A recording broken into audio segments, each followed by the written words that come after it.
درود با همانهایی که فعلا ما را میبینند و میشنوند و معمولا ملت تاجیک دارای یک ایده مقدسات و ارزش‌های والای ملی هست که در این ردیف چند نوع صنعت موسیقی هم در این شمول جا میگیرد و حالا ما صحبت داریم با هنرپیشه شایسته تاجیکستان استاد صنعت. خیلی خوش آمدید استاد با جمعه خان سفر. و استاد ما در استانا یا که روزی تجلیل جشن مقدس همون یا که جشن ملی موسیقی همون فلک قرار داریم و معمولا فلک صرف مال ملت تاجیک است به این دلیل که در همه مناطق کشور ما فلک با گونه هست، یعنی فلک روغی، فلک دشتی، فلک بدخشانی، فلک رشتی، فلک کلوبی و هر نوع منطقه خاص خودش شیوه خودش فلک میخواند. شما از مناطق کلوب استاد بگویید که معمولا در عهد بچگی شما فلک رو چگونه به شما میفهموندند و حتی با یا نوع به گونه همون الله مادران ما نیز یک لحنی شیوه فلک رو داشت، نه؟ راستی گپ درباره قدر منزلت و درباره بزرگی این ژانر موسیقی زیاد یاد زدن ممکن و نگفته نماند که همین ژانر فلک در قطار بسیار دیگر نوع موسیقی ها سه سالهای اخیر خیلی رشد کرد. سر اول از میخوام یادآور شم که اولا با ابتکار سرور دولت پیشوای ملت مقام دولتی گرفت اولا، مثل شش مقام و ارزش‌های دیگه، یعنی مقام دولتی گرفت و بعداً همین چیز یک تکانی شد در حیات من همه هنرمندانی که با این اصول و این اسلوب یعنی یک رابطه داشتن و انسامبل‌های خیلی زیادی پیدا شد قریب در همه مناطق و امروز زیاد هنرمندان رو میبینیم که سخت توجه دارن در قطار اوی که با دیگر قسمت‌های موسیقی رابطه دارن، اما با فلک بسیار سخت رابطه دارن. در این مسئله راستی گپ رهبر پیشنه انسامبل فلک یعنی یک هنرمندی که یعنی فلک امروز رو رشد فلک امروز رو به نام آن کس میتوان ثبت کنه هنرمند خلقی تاجیکستان استاد دولتمند خل در این جاده خیلی کارهای نظررس و شایسته و ارزنده روی کار آوردن و مقاله‌های زیادی علمی هم نویساندن و در حقیقت فلک قریب همه مناطق کشور در هر کجایی که بریم اونجا یک همون فلک سرای خاصی خودشون دارن طبیق شدن، چی در نایه شمس‌الدین شوی باشد، چی در کلو باشد.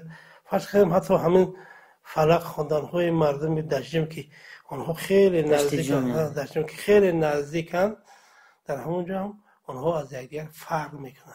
بله استاد، شما از خدمت‌های دولتمند خال در ردیف بلند برداشتن فلک در کشور گفتید، ولی با تلاش‌های پیوسته و خستگی ناپذیر پیشوای معظم ملت فلک یک نوع به جهانیان معرفی شد و شما بگویید که مهمیتی به جهانیان معرفی کردن فلک در چی بود و جهانیان از فلک ما چی برداشت دارند امروز و پیشوای ملت به چی مقصد فلک را جهانی کردن؟ این موهیت در چی است؟ من موهیت را در آن میبینم که تاجیکان در تمام دنیا خیلی پرسابان خیلی زیادن و بعدا همین ژانر فلک این ژانر خیلی قدیمه است که فرض کردیم تقسیم شد فلک های روزهای ماتمی، روزهای خرسندی، روزهایی که مثلا مراسم کشت و کار یا که مراسمات خلاصه خیلی زیادن و هنوز از دوره‌های قدیم با همون شکل تا امروز در بسیار مناطق ماندن و فکر میکنم که مقصدی پیشوای ملت نیز همین بود که همین گونه یک گنج بی‌باهی که سالهای سال هم قدم و هم زمانی همراه مردم تاجیک است، همین دسترس شود به تمام او فارسی زبانی‌هایی که امروز در تمام گوشه دنیا که خیلی زیادن و بگذار اونها بدونن که فرض کردیم تاجیکان انا همین گونه گنجینه و همین گونه میراث بی‌باهایی دارن که ارزنده است که تمام جهان حتی این چیزا بیاموزد. بله. خب معمولا ما در برای فلک معلومات عمومی داریم، در یک خانواده هم فلک صدا می‌دهد و هم ارزش‌های دیگر هست، ولی استاد فلک گفتیم در آغاز صحبت که فلک‌های منطقه‌های ما مختلف هستند. حتی در فیلم‌های ما گلچهره صادق می‌خواند فلک به یک نوع مدحیه، خیلی فلک غم‌انگیز. اصلا معنی فلک راز گفتن با درگاه خداوند سوی دل برآوردن است، یا که فلک امروز از فلکی که مثلا مردم ما در سالهای خیلی مدهیش که میخوندن چی تفاوت دارد؟ آیا فلک هم تکمیل یافت؟ آیا فلک هم با پیراهن دیگر امروز به شنونده رسانده می شود یا به همون مضمون و محتوا؟ راستیگه چیزایی که مشاهده میکنم، چیزی که میبینم، نظر من همین است که با دیگر شدن زمانه بعضا قلعه و بعضا شکل و بعضا اصولهای فلک نیست تغییر یافتند، تکمیل یافتند.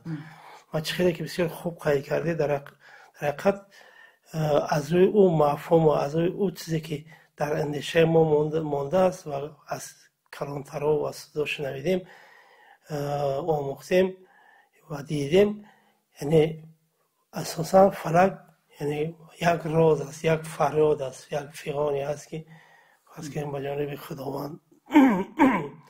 اصلا همین قلب ما در تصور ما بودند، لیکن در این شب و روز چیزی که گفتم با فرقیت یعنی تکمیل یافتن همین که امروز یعنی فلک با هر گونه صورت‌ها خوانده میشد، یعنی هر گونه صورت‌هایی رو می‌بینید که فرض کنیم یعنی تابش نو دادن، آهنگ فلک هست، فرض کنیم درباره وطن است، درباره مادر است و همین در گذشته این خیلی نبود. در گذشته اما متن فلک نمیشد. فقط میگم که همون فرض کردیم همون زیادتر ما فرض کردیم ما حتی همون شب روز یاد دارم که وقتی که مادرمون از همون دیها شبانه درار میکردن و ما کودکان همیشه قطعی اون دستور اونها بودیم. در همون شب و روز فرض کردیم همون یک کس بود، یک نفر دو نفری بود که همین خیسته فلک میخوندن. چی میخوندن؟ شما معمولا یاد دارید که کدام پاره ها رو میخوندن؟ از همون شکایت از همون زندگی بود. متنش یاد ندارید؟ اکنون این لحظه شاید به یاد نمیرسد، لیکن در حال میدونم که روایت های خاصه بودن که همون را میخوندن. گندم درو کردن دسته این چیزا رو میخوندن. و بعد با جایی میشد که فرض کردیم همون بعد همون انجامی همون سرود، یعنی که همون انجامی همون یا دو بیته شه یا رباعی شه، فرض کردیم در یک جایی که مردم بس یک جا هم‌آواز میشدن. ولی امروز این چیزها قریب که مشاهده نمیشه. این یک نوع فلکی آرامی مطیع خانی بود، یعنی که بدون موسیقی. درست. بله. استاد بعد گذشتیم سالها مثلا طوری که شما گفتید زندگی رشد میکند، زمانه رشد میکند، امروز شما اصلا به صفت یک خواننده سرودهای مردمی ایشون شما رو پذیرفتن. شما در گذشته یا که جای فلک خوانده اید و کدام نوعی فلک رو شما پسند دارید؟ همین تا جایی که میدونم چون یک زمانی هم در کنسرواتوار ملی تهران فعالیت کردم و در اونجا باز بعضی قالب‌های فلک را بسیار خوب آموختم، درک کردم. اصلا همین فلک خواندن در اسباب دمره یعنی بسیاری طریق پیهم میآید. فرض کردیم یک پرده، دو پرده، سه پرده، چهار پرده طریق، یعنی در یک پرده یک رباعی را میخوندن، در پرده دیگه رباعی دیگر هم میخوندن، سوم قسمت میشید و بعدا با یک اوفر تاجیکی جنبست میشید. مثل یک خطی سوژه یک در حقیقت یک سوژه معین درست که یعنی که بعدتر گفتم که با یک افر یعنی جنبست میشد. انا امروز دیگر گفتم که اکن خیلی زیاد میخوانن و خلاصه خیلی تکمیل دادن. نمیدونم این تا کدام درجه موفق بشد اگر همون اصلیت پیشتر چه گم نکند و این همچون یک موفقیت اگر ضم شود خوب. بله استاد یک پدیده مثلا تو به نظر من توجه نابا و ناپسند امروز کمی به تشویش آورده است موسیقی ملی ما رو. بچه‌های پیدا شدن صدای خیلی خوب دارن، صدای فلکی دارن، از کوهستان پیدا شدن، از کوهستان رویدن، ولی بازم تلاش میکنن با موسیقی غرب و با موسیقی بیگانه با موسیقی استرادی و اونا خاصی صدای فلک دارن. یعنی برای اونا را جلب کردن به فلک که برای بیشتر جلب کردن نسل امروز جوانای امروز برای فلک خوانی چی باید کرد و چرا امروز باید در شعور مردم همیگونه است که فلک باید نفرهای کلانسال خوانده شود از سوی نفرهای کلانسال و آنهایی که صدای فلکی دارن به استرادا میگذارن به خاطر شهرت معمولا معلوم است، ولی جلب کردن فلک خوانای واقعی چی باید کرد؟ حکم یک چیز که امروز در تمام شبه‌های مدنیت در همه مناطق در هر منوع باز غیر اوی که تئاترها و قصرها هستند مکتب‌های موسیقی عمل میکنند که قریب در هر یک قلوب اینسو هست. انا در همه جای همون ذوق همون نفر را که به همه کار سر میکند ذوق او رو از همه جا علاقه سر کرده از همه جا تکمیل دادن در کره از همه جا یعنی زیادتر به همون اسباب دمره یا غجه که اصلا برای خواندن فلک بسیار خوب است به همه تا یعنی که از اینجا سر کردن در کار دیگه بسیار خوب کرده که در حقیقت با همه اسباب دمره هم خیلی خوب میخوانند فلک رو با همه نوتهای فلک رو میخوانند یکی زیادتر باز رو میورن با همه اسباب اروپایی کرد. یک چیز که مردم ما عادت بعد تسر قبول میکنن تو هم در یک لحظه که میفهمن که فرض کنیم این چیز یک ذوق زیادی بوده یا چیز زیادی بوده است در هر صورت تسر قبول میکنن کار سبکتر بیشتر مشغول. بله خب استاد یک سوال دیگر بازم مثلا مکتب فلکخوانی از حساب مردها سر از استاد اودینا هاشم تا دولتمند خل چند مکتبی است که نامبر کرده می شود اما از حساب زنها خانم فقط گلچهره صادق و رخسار صفیه یعنی دو خانم که مکتبشون هنوز در حال با انجام رسیدن است. چرا مکتب مردها هست مکتب زنها در فلکخوانی خیلی کم است؟ این چی جای امیل داشته باشه؟ بدبختانه هم خیلی هم هست و در جاده فلکخوانی مکتب هنری گلچهره صادق و فکر میکنم خیلی پاینده است. خیلی زیادتر در هر مناطق علاقه میبینیم که نفرانی هستن که چون گلچهره صادق و صداشون میخونن و در حقیقت کم است. در مسئله مارکسال صفیه گفتی صفیه و شاید که زیادتر همون مقام خونده است. بله خونده است و در مردمی خونده است. به هر حال او هم هنرمند خیلی خوب است از نازکی این ژانر خبر دارد لیکن چون اپای گلچهره هنوز بر وقت مکتب الان این پدیده های نو هستن پدیده های نو هستن که شاید که آینده گفتی گپا یعنی که شناخته باز زیادتر که امروز خیلی محبوبیت دارند و توانند که همین رویه را تاخیر خواننده ها حسابی زنها هستن ولی مکتب صاحب مکتب ها خصوصا غیر همین اپای گلچهره کسی را ندیدم. نه در هر صورت از مردم خیلی زیادن. استاد دولتمند خوب فرض کردیم اولادن خیلی خوب میخوانند یک بود شکل و رویه نو دارن و استاد اودینا هاشم رحمتی پدرشان نیز خیلی خواننده خوب بودن هستن. در هر صورت بابای سیدعلی میگفتن که فلک سرای خیلی مشهور بود، خیلی نامی بود. قریبا همه اینها شب روز است که باید که ایجادیات او به خاطر که از بین نروند باید آموخته شوند. استاد در ذهن ما هم نسل امروز خیره خیره هنوز زیاد مونده که پیشتر روی جنازه مرگ یک نوع سرودخوانی میکردن بدون اسباب، مدحیه خوانی میکردن. همین هم بر ریشه های فلک برخورد میکند؟ همین هم فلک است یا این موسیقی مخصوص برای گسیل کردن محیط است؟ نه، این هم همون از شمولی همون فلک هایی که دوره ماتمی هستن.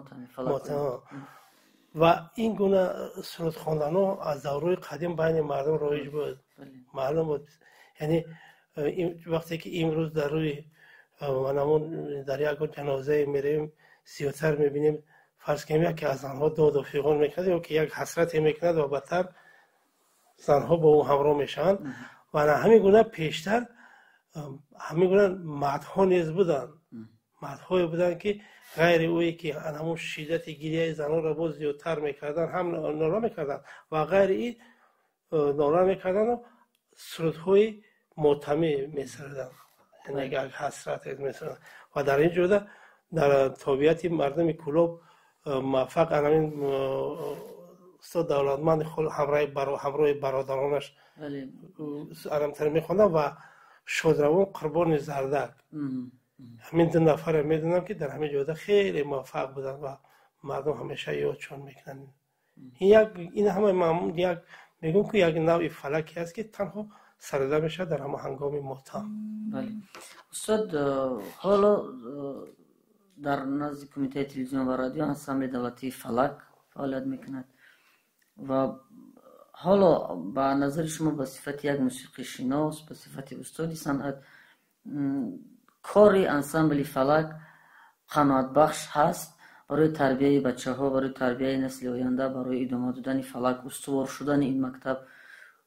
کاری انسامبل فلک قناعت بخش دونسته می شود یا فعالیت میکند و خلاص؟ نه، این خیلی گفته نمی شود که یعنی انسامبل فلک تنها فعالیت میکند. انسامبل فلک امروز هم خیلی موفق است، موفقیت خیلی کلان دارد، چون که از روی همون برنامه هایی که تأسیس فرض کردیم پیشکش مردم میکنن از یک روز فلک تا سال فلک دیگر، یعنی پیشنهاد میکنن، از روی همون میبینیم که خیلی زحمت میکشن. چون که در اینجا فکر میکنم اگر امروز استاد دولتمند خود کمی دورتر شده باشد هم او گفتی گپوی این انسامبل رو ساخته است. او همیشه با یاد این فلک است و همیشه با این بچه ها با این هنرمندان رابطه دارد و بخصوص ناصر سفر که روباری امروزه فلک را به عهده دارد، خود جوانمردی خیلی خوش صدا و خوش هنر، بسیار با استعداد و زیاده از همه بسیار انسانی عالی است و میبینم که اون خیلی کوشش ها دارد. تنها یه جو فرض که مشق آنها را ندیدم و چون که از همون نتیجه هایی که به مردم میرسونن حس احساس میشود که فلک خیلی موفق است. بله. حالا در روز تجلیل فلک که ما در آستانه‌اش قرار داریم، شما از انسامبل فلک چی برنامه‌ای رو انتظار هستید و میخواهید که چی بشنوید امسال و در همین شمول تمام مردم تاجیکستان؟ همیشه فرض کردیم اندیشه دارم که هر یک شنونده از یک همون هنرمند دوست داشته خود همیشه یک چیز نو را انتظار است در برابر اونی که همه از موفقیت کارباری و برخوردار است. همیشه چیز نو را انتظار است و همه قالب میخوام چون تا یک شهروند همین تاجیکستان، یک شنونده دائمی و یک مخلص همین انسامبل فلک و همه هنرمندانی که فلک خوانی میکنند، همین مقصد هم و آرزوم همین است که همیشه در تکاپو باشن همیشه در جستجو باشه، چون که فلک یک بحر بیکناره. باید که ما زمان در دانشگاه میخوندیم در تعطیل تابستانه فرض کردیم با یک راهبر قریب در دست شیوه شناسی و چی بود بر نایه ها میرفتیم قطیب موی سفید ها وای میکردیم، افسانه جمع میکردیم، سردوی خلقی را جمع میکردیم وای میکردیم. اگر گرچه که امروز این کارم کردن نتوانند، لیکن من باوری دارم که در همه خزینه فرض کردیم طلوع رادیو یا که در اکادمی علم ها در همون شعبه فرض کنیم فولکلور شناسی همه ثبت همه اسلوب چوی همه نوعی هست. اخرا این استفاده برن از اونجا استفاده برن جستجو داره که همیشه در تکامل باشن. باید چون که هنر خود چشمه زاینده باید همیشه در جوش باشه. چون آبی که ای حرکت میمونه با او علاقه مکرو است، هنر باید که همیشه روان باشد، همیشه در تکامل باشد. در آن صورت با جودای رسیدن ممکن. یعنی حالا هم اگرچه فلک میانی مردمی ما خیلی معمول است و این را ما با جهانیان هم با دلیل های معتمد خیلی یعنی شهادت دادیم که فلک مال ما است و فلک موسیقی عالی است. هنوزم برای رشد، برای جستجو هنوزم با چیزی برای گفتن هست. یعنی البته یافتن ممکن، چون که برای این باید که بین مردم باشه، نزدیک باشه. امروز شب روز است که در هم در همون قشلاق جواب کمپیرکانی هستن که خیلی زیاد میدونن. چیزایی را میدونن که کسی حالی برای همین که چون من یک چیز با شما رسم باید میارم همون شب روز که پیشتر گفتن که یعنی که همراه یکی از راهبران با قشلاق جواب میرفتیم، در همون شب روز برای شیوه جمع کنی همون گروهی که 10 نفر بودیم به نایه مومن آباد رفتیم و در یک جا گرفتیم و روزانه هر کس به همون جای تقسیم شده میره و من که با خود یک مگنتوفون داشتم همون روز مگنتوفون نگرفتم. خلاصه که رفتیم در یک قشلاق چند جا صحبت کردیم، بعد نزد یک کمپیری 80 ساله رفتیم و گفتیم که خیلی یگان سرود باید شاید که از همون دخترکی ها شاید کلانتر ها باید مانده باشد و اتفاقا در همین چه همون کمپیر همین سرودی رفتم لب یا سمزدگی چاینک پری چای پیالا در کم زدگی انا همین قربت این سرود خیلی بدتر در سمت رادیو شد. همین سرود همین خیلی خونده است که من همون خوندگی همون را ربره تا همون جای خواب رفتم و وقتی که همون اسباب گرفتم هر چند کوشش کردم همون آهنگ هست لیکن لحن خوندن نیست. بله چیزی در همینجا چیزی هست که همون کمپیرک میدونه و من همون سر نیافتیستم. بدتر مگنتوفون گرفته رفته ثبت کردیم اومدیم. همین سرود وقتی که همین سرود اگر برابر موسیقی بدروه در نظر همون چیزایی که در نظر خندوار میتونه همین سرود بعد یک تک سر میشوه، موسیقی سر میشوه، بعد برابر موسیقی نمیدره آواز یک تک بعد سر میشه زتک میگن و همین گونه خوندن ها در خوندن ها احمدزاده خیلی زیاد است. در همه خدمون در بسیار بعضی هنرمندای خمونده هستن نه یک خوندن همین خواسته است که شاید که با بزمی که امروز خیلی در جوش خروج چند در همه جا موافقه نگن اگر همین خیلی خوندن هست و همیشه ما وقتی که مگنتوفون گرفته اومده خیلی که همون خونده بعد سرود فهمیدیم که لذت سرود بعد فهمیدیم. یعنی او یکی از شاخه های فلک هست. همین هم شاخه فلک هست. همین یک طرز خوندنی هست که فرض کردیم خاصی همه نیست. همون خیلی خوندن نمیتونه. برای همین صورت یافتن در کنم خیلی حاضر هم هستن. فقط همین که یا گفتم که یا خزینه را میکنن خزینه یا اینکه نزد همه آدمایی که خوشبختانه عذرم هستن نزد همه پرامدن در خارج دریافت کردن ممکن. خب استاد ما اطراف فلک این چیز ارزشمند و مقدس اگر ساعت ها روز ها هفته ها بحث کنیم و صحبت کنیم کم است و در مورد این استاد اسراریان جانبک اسراریان کتابی تهیه کردند، برنامه‌های خیلی رنگین و مکمل تلویزیونی هم دارند. خب چندین اثرهای علمی هم به دست چاپ رسیدند. استاد علامه خالم چندین کتاب دارند برای آموزش، یعنی هنوز هم اینها بسندگی نمیکنند و با اقرار استاد جمعه سفر فلک هنوز میان مردم نهفته است. خب بسیاری سپاس استاد، بسیاری سپاس برای آمدنتون، فرصت جدا کردید و با ما در صحبت بودید. خب دوستان عزیز، ما در صحبت داشتیم با هنرپیشه شایسته تاجیکستان استاد صنعت جمعه سفر اطراف فلک و چندی از شاخه های آن. خب جشن فلک برای همه ما مبارک باشد تا نوبتی ارتباطی دیگر. مبارک باشد.